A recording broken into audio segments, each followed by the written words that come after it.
Hello everyone, and welcome back to the channel. Today we're diving into a topic that's more common than many of us want to admit: the psychology behind marrying someone you don't truly love. Have you ever wondered why someone would walk down the aisle knowing their heart isn't fully in it? Or maybe you've felt that quiet doubt yourself, settling for stability, security, or social approval instead of passion. You're not alone. Millions of people enter marriages driven by practical reasons, fear, pressure, or even hope that love will grow later. In this video, we'll explore the hidden motivations, the psychological forces at play, the real-life consequences, and most importantly, what you can do if you're in this situation or want to avoid it. Stick around until the end for actionable insights that could change how you think about relationships forever. If this resonates, hit that like button and subscribe for more deep dives into the human mind. Let's get started. Why do people marry without love? Let's start with the big question: why? Love feels like the obvious foundation for marriage in our modern, romanticized world. Yet history and psychology show us it's often not the primary driver. One major reason is social and family pressure. In many cultures, especially those with arranged or semi-arranged marriages, families prioritize compatibility in values, status, religion, education, and finances over romantic sparks. Parents believe they know best, vetting partners to ensure long-term stability. Studies and cultural observations highlight how this can lead to successful unions built on shared goals rather than fleeting emotions. People marry to honor family expectations, avoid disappointing loved ones, or fulfill cultural duties. Then there's the fear of loneliness, or the social clock. As we age, that ticking pressure builds. Everyone else is married. What's wrong with me? This is sometimes called anuptophobia, the fear of staying single. People rush into marriage not out of love, but dread of being left behind. They settle for good enough to escape singledom, gain companionship, or check off a life milestone. Real stories from people who've done this often mention feeling trapped by societal timelines in their 20s or 30s. Practical and economic motivations play a huge role too. Marriage can mean shared expenses, better insurance, tax benefits, or help raising children. Some enter it for stability, especially if coming from unstable backgrounds. One person shared marrying to get on their partner's health insurance and escape a toxic family home. Over time, love grew. Others cite needing a partner for household management or co-parenting. Life is simply easier and cheaper, with two incomes and shared responsibilities. For some men specifically, psychology points to marrying for peace of mind and stability, rather than intense passion. Research from surveys like Match Singles in America shows many prioritize a partner who makes life smoother over fireworks.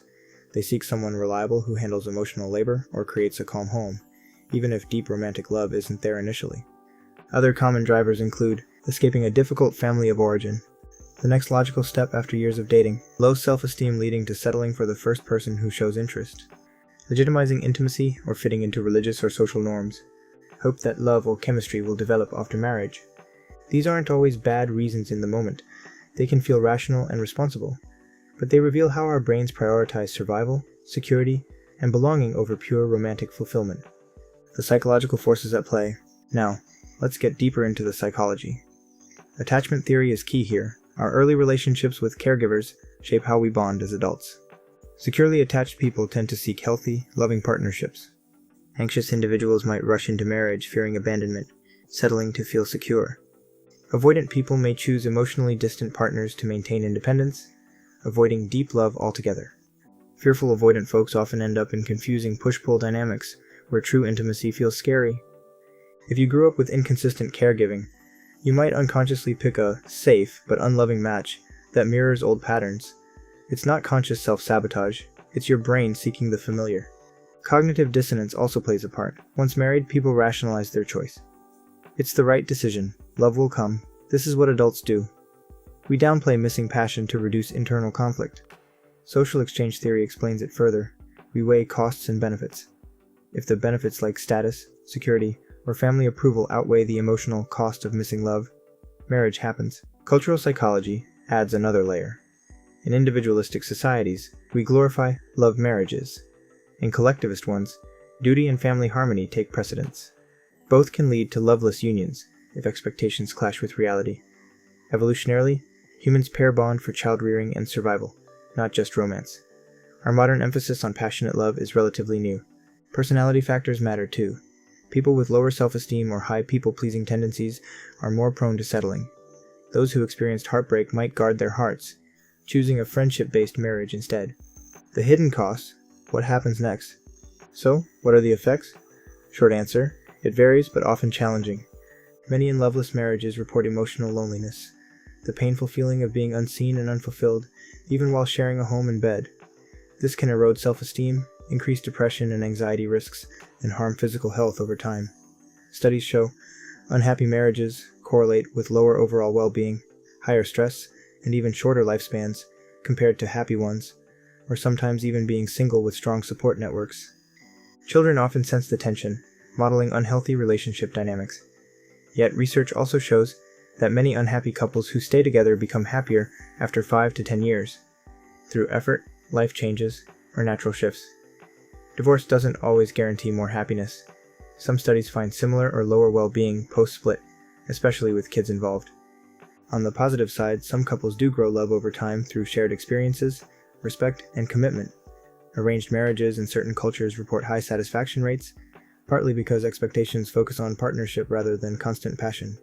Love as a feeling ebbs and flows. Companionate love, deep friendship, and care can sustain marriages better than initial infatuation.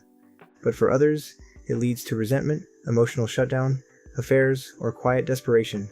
The key difference? Whether both partners invest in building connection or stay stuck in silent dissatisfaction. Signs you might be settling or in a loveless dynamic. Here are some red flags. You feel more like roommates than romantic partners. Deep conversations or excitement feel absent. You fantasize about what if with others or being single. Physical intimacy feels obligatory or rare. You stay mainly for kids, finances, or fear of change. One or both partners seem emotionally unavailable. If several hit home, it's worth reflecting without self-judgment. What can you do? Moving forward with awareness. First, self-compassion. Many enter these marriages with good intentions and incomplete information. Forgive yourself. If you're considering marriage, prioritize compatibility, shared values, respect, and emotional safety alongside any spark. Ask, do we communicate well, handle conflict healthily, support each other's growth? Love can grow from a strong foundation, but it rarely appears from nothing. If you're already in one, communicate openly, share feelings vulnerably without blame. Seek couples therapy. Tools from experts like John Gottman can rebuild connection, reignite intimacy, date each other again, try new experiences, focus on appreciation. Build individual fulfillment, strong personal lives, reduce pressure on the marriage. Evaluate honestly. Sometimes with kids or other factors, a parenting marriage or amicable separation is healthiest. Therapy helps decide. Remember, staying isn't always noble if it destroys well-being. Leaving isn't failure if done thoughtfully. The psychology of marrying without love boils down to this. Humans crave connection, but we also fear uncertainty. Society, biology, upbringing, and practicality all push us toward partnership, sometimes at love's expense. Understanding these forces empowers better choices. True fulfillment comes from aligning actions with your authentic needs, whether that means deepening a current bond or seeking one rooted in mutual love. Relationships are complex, no perfect answers, but awareness is the first step to a richer emotional life. What do you think? Have you or someone you know experienced this? Share in the comments. I read every one. If this video helped, like, share, and turn on notifications. Check the description for recommended books like Attached by Levine and Heller, or Gottman's works. Take care of your mind, and I'll see you in the next video. Stay curious. Thanks for watching.